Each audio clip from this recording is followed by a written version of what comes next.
सो आगे think tank के determine कहता है bromine chloride decomposes to form chlorine and bromine. For this reaction write chemical equation लिखें, KC expression लिखें, unit of KC लिखें। दूसरे वाला दोबारा से सुन लीजिए। अब उन्होंने आपको रिएक्शन लिख के नहीं दिया। थिंक टैंक का पहला सवाल है कि ब्रोमीन क्लोराइड BrCl डिकम्पोज करता है और टू फॉर्म बनाने के लिए क्लोरीन एंड ब्रोमीन, क्लोरीन भी बनाता है ब्रोमीन भी बनाता है। फॉर दिस रिएक्शन, इस रिएक्शन के लिए लिखिए, 3 चीजें आपने लिख के देनी है, 3 डिमांड्स हैं। पहली चीज क्या लिख के आपने देनी है कि केमिकल इक्वेशन लिख के दें। ले जी हम काम अपना स्टार्ट करते हैं।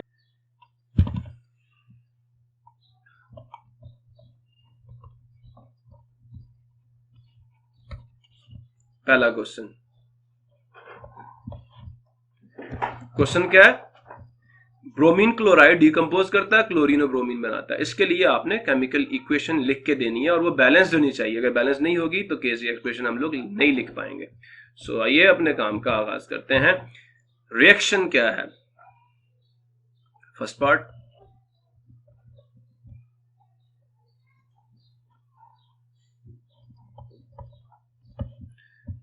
ब्रोमीन क्लोराइड डिकम्पोज कर रहा है और हमें क्या बना के दे रहा है? ब्रोमीन Br2 और क्लोरीन Cl2। एक बात याद रखिए, हैलोजन सारे के सारे जो है एस्टर्टीन को छोड़ के डाई मॉलिक्यूलर फॉर्म में पाए जाते हैं, ये बाई मॉलिक्यूलर फॉर्म में पाए जाते हैं। So therefore we are writing Br2 and Cl2। So अब यहां देखें ब्रोमीन के 2 हैं, क्लोरीन के भी 2 हैं, तो यहां पे हम कोफिशिएंट में 2 डाल देंगे। अब 2 ब्रोमीन रिएक्टेंट में और 2 ब्रोमीन प्रोडक्ट में और 2 क्लोरीन रिएक्टेंट्स में और 2 ही क्लोरीन प्रोडक्ट्स में। ठीक हो गया जी। सो ये हमने पहले साल का जवाब दे दिया। यहाँ पे this is the answer of first question कि हमने रिएक्शन लिख दिया। थिंक टैंक के क्वेश्चन नंबर 1 के पार्ट नंबर 2 का जो आंसर है कि केसी एक्सप्रेशन लिखिए। So let us start the work. मैं नेक्स्ट स्लाइड पे कर देता हूं। थिंक टैंक का क्वेश्चन नंबर 1 उसका पार्ट नंबर 2 मैं साथ मेंशन कर देता हूं जी। क्या कहा जा रहा है जी? केसी एक्सप्रेशन लिखिए। तो मैं यहां पे आपको मेंशन कर देता हूं बिकॉज जो हमारा रिएक्शन है वो क्या है? Bromine chloride is decomposing, C capital डाला करें। तो bromine chloride Br2 plus Cl2। अब हुजूरे वाला बैलेंस्ड केमिकल इक्वेशन बना दी हमने इसको। अब हमने लिखने KC expression. I am giving the heading KC expression for the given reaction. This is a reaction. So KC expression में जो हमारे प्रोडक्ट्स होते हैं उनकी कंसंट्रेशंस का प्रोडक्ट जो है वो ऊपर Br2 लिख दिया मैंने। अब इसकी कोफिशिएंट में कुछ भी नहीं है तो Cl2 लिख दिया और इसकी भी कोफिशिएंट में कुछ नहीं है तो मैं पावर में कुछ नहीं लिखूंगा, divided by and the concentration of bromine chloride raised to the power 2। This is the answer. Next question क्या है जी हमारा? थर्ड पार्ट क्या है जी? थिंक टैंक के पहले क्वेश्चन का थर्ड पार्ट कौन सा? यूनिट ऑफ केसी हमने लिखना है। So question number 1 part number 3 and this is for think tank. Answer, first of all I am writing here because we know that reaction क्या है।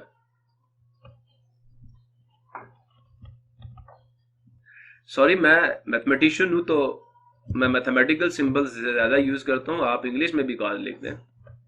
बिकॉज रिएक्शन इज, रिएक्शन क्या है जी? 2 bromine chloride reversible reaction है। हमें bromine का एक molecule देंगे और क्लोरीन का एक मॉलिक्यूल देंगे। नो हमारा एम क्या है? यूनिट ऑफ केसी निकालना। सो फर्स्ट ऑफ ऑल तो हमें बताना पड़ेगा केसी एक्सप्रेशन क्या है। तो न्यूमरेटर में concentration of bromine multiplied with the concentration of chlorine Cl2 divided by the concentration of bromine chloride raised to the power 2। ये हमारे पास केसी एक्सप्रेशन है। सो अब हम स्क्वायर ब्रैकेट्स की जगह पे मोल पर डेसीमीटर क्यूब लिखेंगे, because we know that Kc is this, and by writing the value of this bracket, mole per decimeter cubes of bromine multiplied with mole per decimeter cube of chlorine divided by mole per decimeter cube of bromine chloride raised to the power 2। अब ये देखें, इन दोनों को multiply करेंगे, powers combine होगी, इसकी power में 2 आ जाएगा, तो मैं इन दोनों को इस एक से कैंसिल करता हूँ। ऊपर भी 1 1 एंड 1 आ गया, और यहाँ हमारे पास जो रिजल्ट आ गया Kc is equal to 1, this means no unit, कोई यूनिट नहीं है Kc का, and this is our answer. आप लिख सकते हैं hence Kc have no unit. Now second question है थिंक टैंक का, Kc expression for a reaction is given below. हमें Kc एक्सप्रेशन दे दी गई है। अब हमसे क्या डिमांड किया जा रहा है कि इस Kc एक्सप्रेशन को देखिए और चूज रिएक्टेंट, इसमें से चूज करके बताइए रिएक्टेंट कौन सा है एंड प्रोडक्ट और प्रोडक्ट कौन सा है, एंड डिराइव और अखज कीजिए द यूनिट्स ऑफ Kc के यूनिट्स अखज कीजिए फॉर दिस रिएक्शन। बड़ा मजे का एक क्विज भी मैं आपको अपने प्रीवियस लेक्चर्स में करवा चुका हूं। याद रखिए, मैंने आपको 12 बार बताया कि Kc एक्सप्रेशन के न्यूमरेटर में जो टर्म लिखी होती है वो प्रोडक्ट होती है, वो आपका प्रोडक्ट होता है। अब यहाँ पे सिर्फ एक ही ब्रैकेट आ रही है, जितनी ब्रैकेट्स होती हैं वो सारे के सारे आपके प्रोडक्ट्स होते हैं। अब यहाँ पे एक है तो यही आपका प्रोडक्ट है, और जो टर्म्स आपके डिनोमिनेटर में आके मल्टीप्लाई हो रही हैं या हो रही होती हैं, हर स्क्वायर ब्रैकेट वाली टर्म आपको बता रही होती है ये रिएक्टेंट्स हैं, ये रिएक्टेंट्स हैं। ठीक है जी।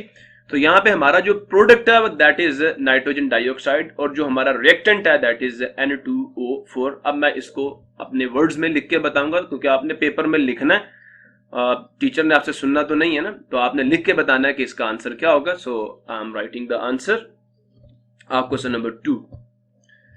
सो question number 2 think tank. Question number 2 का आंसर देखिए, मैं यहां पे फर्स्ट ऑफ ऑल हेडिंग दे रहा हूं, product for Kc equals to NO2 raised to the power 2 divided by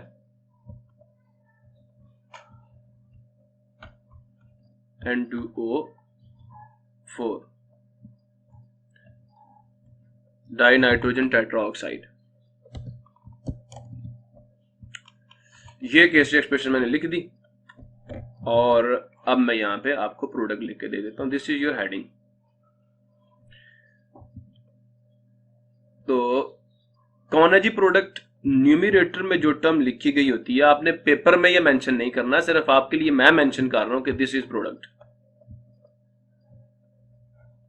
हम यहां लिखेंगे, ये जो ब्रैकेट के अंदर लिखा हुआ है इसको हम लिखेंगे कि NO2 इज प्रोडक्ट। इतना भी काफी है। Reactant for Kc equal to nitrogen dioxide raised to the power 2 divided by dinitrogen tetroxide concentration। अब ये जो डिनोमिनेटर में कंसंट्रेशंस आपस में मल्टीप्लाई हो रही होती हैं, ये सारे के सारे सब्सटेंस रिएक्टेंट्स होते हैं। सो रिएक्टेंट इज डाइनाइट्रोजन टेट्राऑक्साइड। बस दिस इज योर आंसर। और उसके बाद जो तीसरी चीज इस सवाल में पूछी गई है, एक तो प्रोडक्ट पूछा, एक रिएक्टेंट पूछा, अब डिराइव द यूनिट। 3 सवाल हैं इसमें, याद रखिए। क्वेश्चन नंबर 2 जो कि थिंक टैंक का क्वेश्चन है, इसके अंदर आपको 3 बातें बतानी है। रिएक्टेंट बताना है, बता दिया। प्रोडक्ट बताना है, बता दिया। अब Kc का यूनिट भी आपने बताना है कि Kc का यूनिट क्या होगा। सो अब हम आंसर में यूनिट ऑफ Kc की हेडिंग देंगे।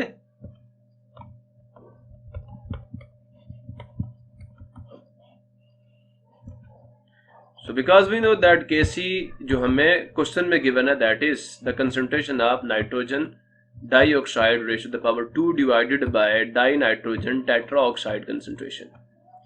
So अब हम हर स्क्वायर ब्रैकेट की जगह पे मोल पर डेसीमीटर क्यूब लिखेंगे, मोल पर डेसीमीटर क्यूब, और पावर में आ जाएगा जी 2 डिवाइडेड बाय मोल पर डेसीमीटर क्यूब और इसकी पावर में 1। अब ये पूरी ब्रैकेट यहाँ से कटेगा, अब इसमें दो दफा ये ब्रैकेट मल्टीप्लाई हो रही है, तो यहाँ पे हमारे पास एक बच जाएगा। So therefore the unit of Kc is mole पर डेसीमीटर क्यूब। अब मैं यहाँ पे मेंशन कर देता हूँ, hence unit of Kc is mole पर डेसीमीटर क्यूब। ये हमारा आंसर आ गया। सो क्वेश्चन नंबर 2 भी हमने कर लिया। अब हम चलते हैं क्वेश्चन नंबर 3 की तरफ। क्वेश्चन नंबर 3 में हमसे क्या कहा जा रहा है, कहता for which of the following reactions, ये जो हमें रिएक्शंस दिए गए हैं पहला और दूसरा, जिसमें कार्बन ऑक्सीजन से मिल रही है और कार्बन डाइऑक्साइड बना रही है, और दूसरे रिएक्शन में हाइड्रोजन फ्लोराइड के 2 मॉलिक्यूल्स डीकंपोज होकर हाइड्रोजन और फ्लोरीन दे रहे हैं। तो कहता फॉर विच, फॉर का मतलब के लिए, विच कौन से, ऑफ द फॉलोइंग रिएक्शंस, नीचे लिखे गए जो नीचे जो रिएक्शंस हैं किसके लिए, are both reactants and products likely to be found when the reaction appears to be complete. अब ये क्या कह रहे हैं कि जब हमें लगेगा कि रिएक्शन जो है वो कंप्लीट हो गया है, तो रिएक्टेंट्स और products likely to be found, किस रिएक्शन के अंदर रिएक्टेंट्स और प्रोडक्ट्स के पाए जाने के इम्कानात हैं। लाइकली टू बी फाउंड मतलब इम्कानात हैं उसके पाए जाने के, व्हेन द रिएक्शन अपीयर्स, जब रिएक्शन लगेगा, टू बी कंप्लीट की रिएक्शन मुकम्मल हो चुका है, जस्टिफाई। हुजूरी वाला देखकर आप यहां से समझ सकते हैं कि किस रिएक्शन में ये सिचुएशन अपीयर होगी। पहले रिएक्शन में देखें, जो केमिकल इक्वेशन है उसके अंदर फुल हेडेड एरो लगा हुआ है, और फुल हेडेड एरो हमें ये बता रहा होता है कि केमिकल रिएक्शन कंप्लीट है। इसमें सारा का सारा रिएक्टेंट जो है प्रोडक्ट में चेंज हो जाएगा, और आपको जब रिएक्शन कंप्लीट हो जाएगा तो सिर्फ और सिर्फ प्रोडक्ट मिलेगा, रिएक्टेंट नहीं मिलेगा। तो ये वाला रिएक्शन जो है इसमें आपको at the end of reaction सिर्फ कार्बन डाइऑक्साइड मिलेगी, कार्बन और ऑक्सीजन नहीं मिलेगी। मतलब रिएक्टेंट्स और प्रोडक्ट्स दोनों के दोनों मौजूद नहीं होंगे at the end of reaction. और ये जो दूसरा रिएक्शन है इसको देखिए, दिस इज रिवर्सिबल रिएक्शन, और रिवर्सिबल रिएक्शन की जो मैंने प्रॉपर्टीज या मैक्रोस्कोपिक प्रॉपर्टीज मैंने आपको पढ़ाई अपने प्रीवियस लेक्चर्स के अंदर, आप जाके पढ़ें तो वहां मैंने मेंशन किया हुआ है कि हुजूरी वाला याद रखिए कि जो रिवर्सिबल रिएक्शंस हैं जब ये अपीयर होते हैं टू बी कंप्लीट, तो उस वक्त आपको रिएक्टेंट्स भी मिलेंगे और प्रोडक्ट भी मिलेंगे। When the chemical equilibrium is established then both reactants and products are found, दोनों मिलते हैं। कुछ कंसंट्रेशन रिएक्टेंट्स की होती है, कुछ प्रोडक्ट्स की होती है, तो the second choice is the right choice. और जस्टिफिकेशन का मतलब ये आपने रीजंस भी देने हैं, तो जो मैंने बोला आप लिख दें, ठीक है, नहीं तो मैं लिख के दे देता हूं। क्वेश्चन नंबर 3 का जो आंसर है देखिए,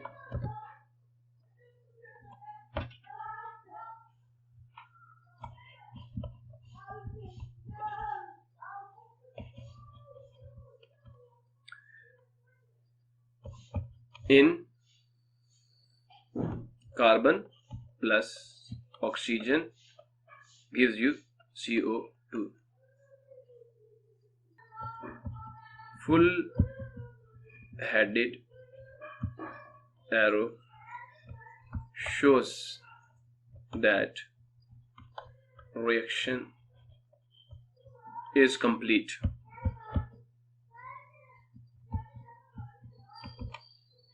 So only product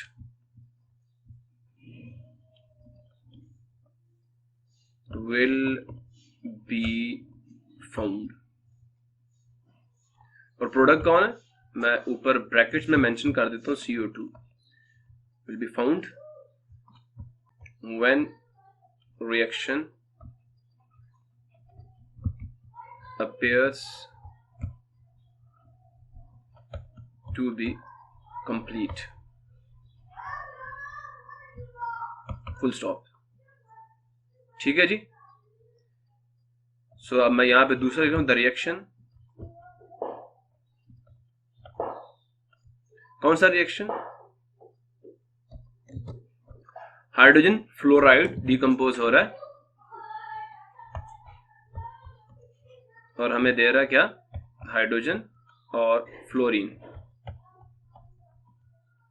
the reaction is reversible.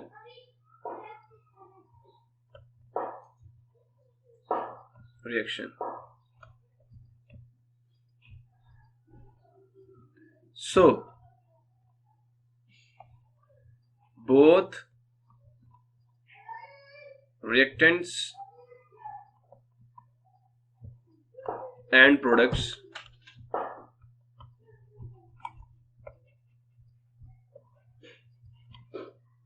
will be found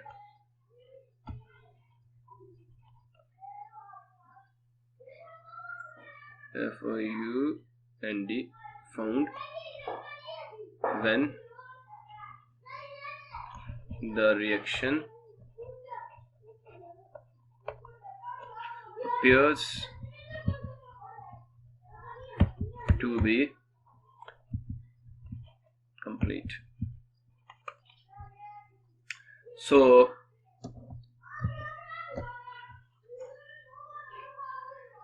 ये हमने जस्टिफिकेशन भी दे दी और हमने आंसर भी बता दिया दोनों का। तो अब लास्ट पे आपसे ये पूछा जा रहा है कि cobalt chloride forms pink crystals, cobalt chloride hexahydrate.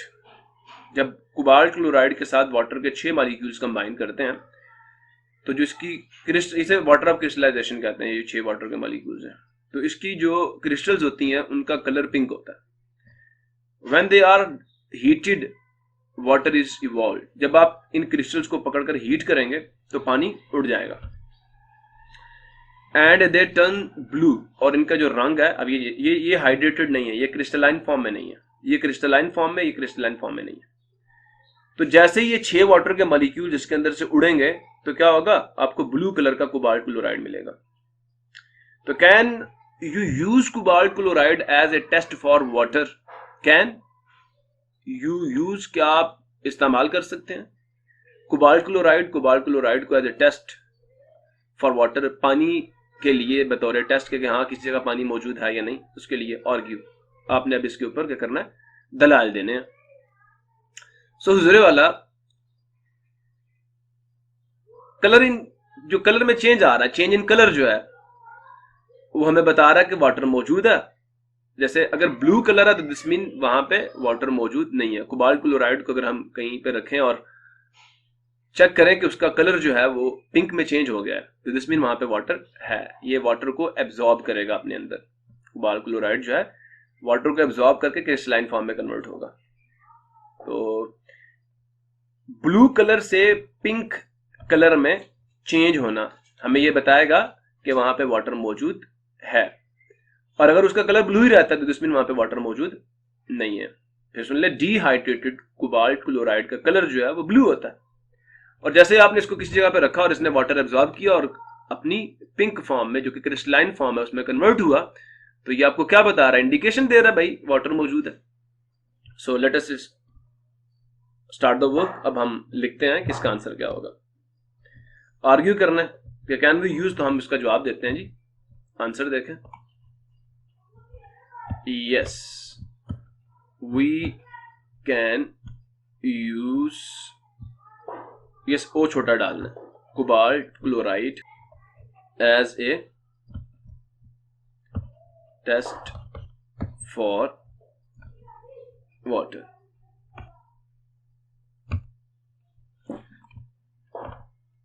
अब रीजन क्या? Because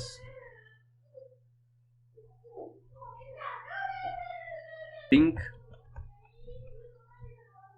colored crystals of COCl3.6H2O।